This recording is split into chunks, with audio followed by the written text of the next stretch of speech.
ജോലിയില്ലാത്ത വനിതകളെ ഇനി വീട്ടമ്മയെന്ന് വിളിക്കേണ്ട, മാർഗരേഖയുമായി വനിതാ കമ്മീഷൻ. ജോലിയില്ലാത്ത വനിതകളെ വീട്ടമ്മയെന്ന് വിളിക്കുന്നത് തിരുത്തണമെന്ന് വനിതാ കമ്മീഷൻ. വാർത്താവതരണത്തിലെ ലിംഗവിവേചന സങ്കുചിതത്വം മാറ്റാനായി മാധ്യമങ്ങളുടെ സമീപനത്തിലും ഭാഷയിലും വരുത്തേണ്ട മാർഗരേഖയിലാണ് ഇക്കാര്യം പറയുന്നത്. ശുപാർശകൾ സഹിതം ഇക്കാര്യം സർക്കാരിന് സമർപ്പിച്ചു. പ്രാസം, കാവ്യാത്മകത, വായനയുടെ സൗന്ദര്യം തുടങ്ങിയ എഴുത്തിന്റെ പരിഗണനകൾ സ്ത്രീയുടെ പദവിയുടെയും അതിൻ്റെ മാന്യതയുടെയും മുമ്പിൽ അപ്രസക്തമാണ്.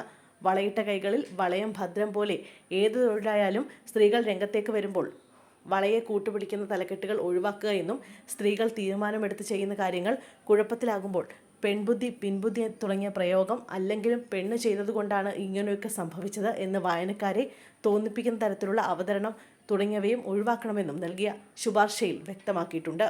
സ്ത്രീയും പുരുഷനും ഒന്നിച്ച് ജീവിക്കാൻ രഹസ്യമായി പുറപ്പെടുന്ന ഒളിച്ചോട്ട വാർത്തകളിൽ 2 കുട്ടികളുടെ അമ്മ കാമുകന്റെ കൂടെ ഒളിച്ചോടി എന്ന തരത്തിലുള്ള വാർത്താ തലക്കെട്ടുകളും മാറ്റണം.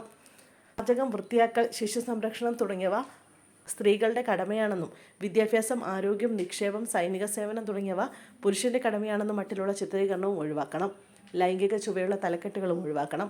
കൂടാതെ ലിംഗസമത്വത്തിൽ അധിഷ്ഠിതമായ മലയാള പാദാവലികളുടെ ശൈലി പുസ്തകം അടിയന്തരമായി തയ്യാറാക്കണമെന്നും വനിതാ കമ്മീഷന്റെ ശുപാർശയിൽ പറയുന്നു. കേരള ഭാഷാ ഇൻസ്റ്റിറ്റ്യൂട്ട് ഭാഷാ വിദഗ്ധർ, നീതിപരമായ വിഷയങ്ങളിലെ വിദഗ്ധർ, കേരള മീഡിയ അക്കാദമി തുടങ്ങിയ സ്ഥാപനങ്ങളിലെ അധ്യക്ഷന്മാർ അംഗങ്ങളായ സമിതി രൂപവത്കരിച്ച് 6 മാസത്തിനകം പുസ്തകം തയ്യാറാക്കണമെന്നും സമിതിയിലെ വിദഗ്ധർ കഴിയാവുന്നത്ര സ്ത്രീകളായിരിക്കണമെന്നും ശുപാർശയിൽ വ്യക്തമാക്കുന്നു.